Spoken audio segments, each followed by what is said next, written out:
Olá, mais uma vez. Vou apresentar um outro exemplo para ajudar no entendimento do capítulo 4 da sua apostila. Então vamos lá. Eu vou abrir aqui, eu estou no Linux Educacional 3.0. Você pode ver aqui, por aqui que é o Linux Educacional 3.0.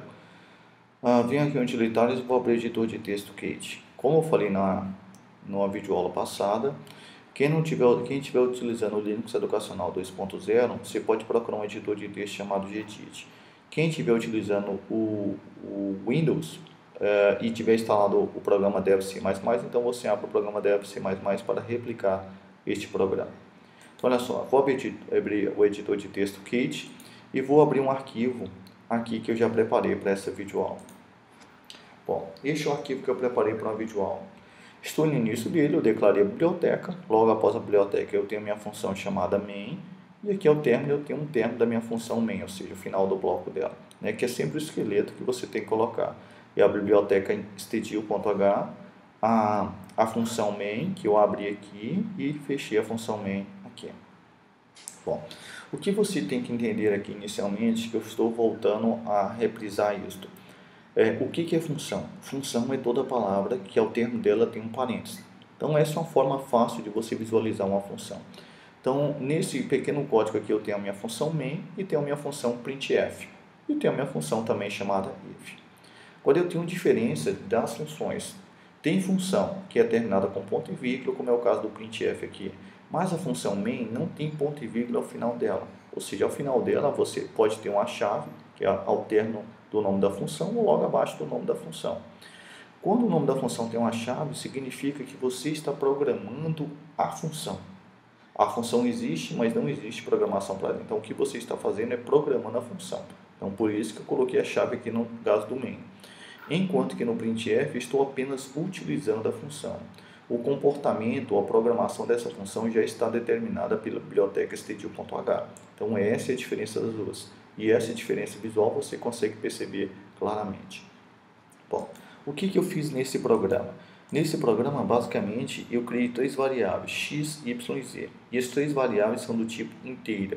O que significa dizer que uma variável é do tipo inteira? Primeiro, para ela ser inteira, basta tu colocar a expressão int antes do nome dela, antes do nome da variável, antes do nome da variável que você vai criar. Então, eu criei aqui três variáveis inteiras, int x, int y e int z. Só precisa criar uma vez, depois que você cria, você utiliza o nome da variável normalmente sem a expressão int, como estou usando aqui na linha de baixo, linha logo abaixo. Uma diferença visual que você tem aqui, que no caso da variável x, eu criei e já atribuí um valor para ser armazenado dentro da variável x. A mesma coisa aconteceu com y, só que eu criei a variável z sem atribuir um valor para ela. Bom, na linha mais abaixo aqui, você está vendo que eu coloquei z igual a z barra y. O que significa isso? Estou falando que z está recebendo o quociente da divisão de x por y. Quando você coloca barra, barra significa dividir. Bom, de uma divisão, o que é guardado dentro da variável z? O que será armazenado dentro da variável z? O quociente dessa divisão. Então, se você dividir 10 por 5, o quociente vai ser 2. Então, é 2 que vai ser armazenado dentro da variável z. O que eu estou fazendo na linha mais abaixo? Estou pedindo para mostrar o valor que está dentro da variável z. Estou fazendo isso utilizando a função printf.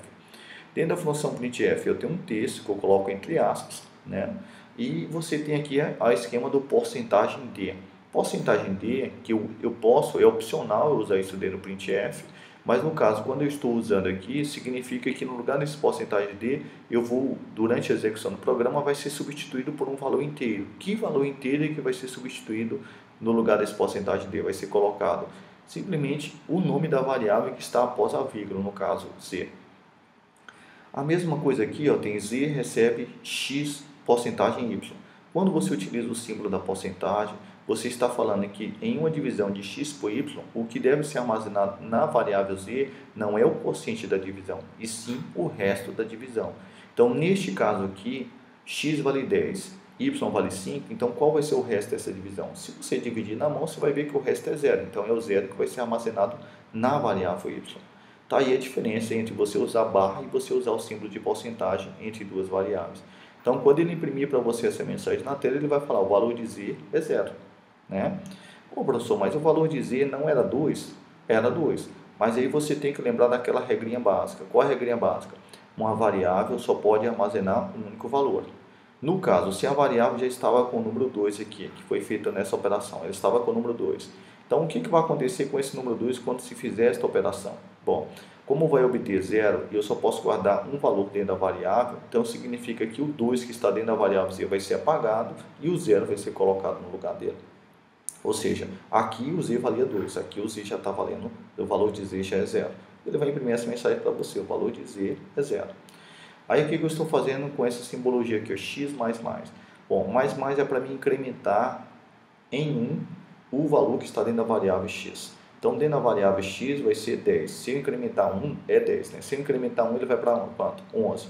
Então, por isso que ele vai mostrar para você aqui, o novo valor de x é 11 quando executar isso aqui. Na linha mais abaixo, eu coloquei y menos menos.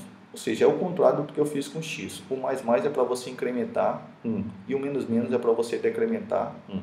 Então, o valor de y que estava 5, ele vai ser quanto agora? Vai ser 4, porque eu decrementei 1. Então, o valor de y agora passa a ser 4. Então, quando você pedir para imprimir print, quando executar essa linha, ele vai mostrar o novo valor de y é 4. Porque não é mais 5, porque o 5 foi apagado e foi armazenado 4 no lugar dele.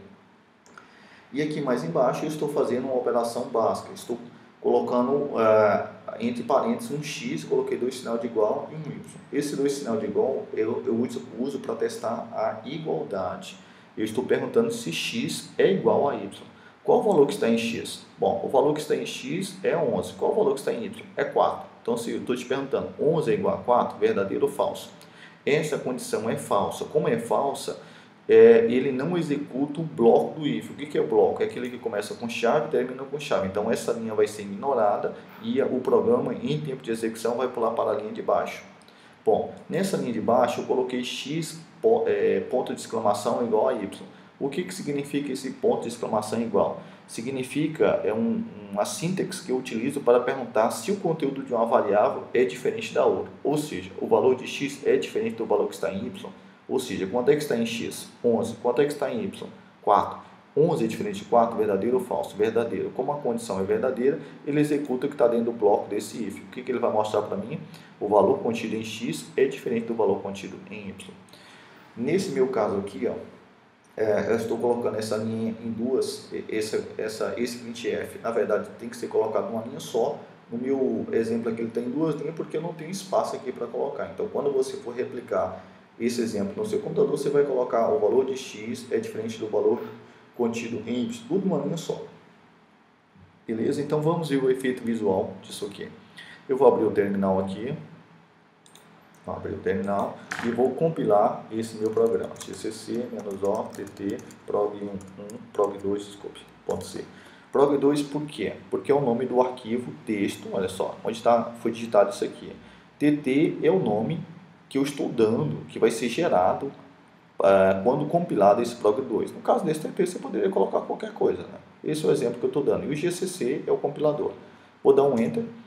Ele está me acusando aqui, nenhuma linha nova no final do arquivo. Isso aí, na verdade, não é um erro, tá? Você pode, sempre que apresentar isso aqui, você pode prosseguir a sua execução normal. Bom, então, como eu compilei, eu vou executar ./tt. Vou dar um Enter, ele já me deu o resultado. O valor de Z é 2. O valor de Z é 2. Por que é 2? Porque ele guardou o quociente da divisão. Próxima linha. O valor de Z é 0. Por que o valor de Z é 0? Porque foi feita essa operação, foi guardado 0 dentro da variável Z e ele mostrou essa linha para mim. Aí depois dessa linha ele vem o quê? Incrementa o valor de x. Então o valor de x que estava 10, aumentando 1, foi para 11. Ele vai falar o valor de x é 11, que é isso aqui. Descendo mais a linha de execução, tem aqui y menos menos. Então, significa que ele pegou o valor de y e decrementou 1. O valor de y, que estava 5, se eu tirar 1, vai para 4. 4. Então, ele vai mostrar. O valor de y é 4. Foi o que ele mostrou nessa linha aqui. Aí, ele vem para cá. Ele está perguntando se o valor de x é igual ao valor de y. Ou seja, 11 é igual a 4. Verdadeiro ou falso? Falso. Como é falso, então, ele pula esse bloco. Esse bloco começou aqui, terminou aqui. E vem para a próxima linha ao término do bloco. Que é o que? O if. Ele está perguntando se x é diferente de y, verdadeiro ou falso? Verdadeiro. Como a condição é verdadeira, ele executa o que está dentro do bloco do if. Então, o que ele vai mostrar para mim?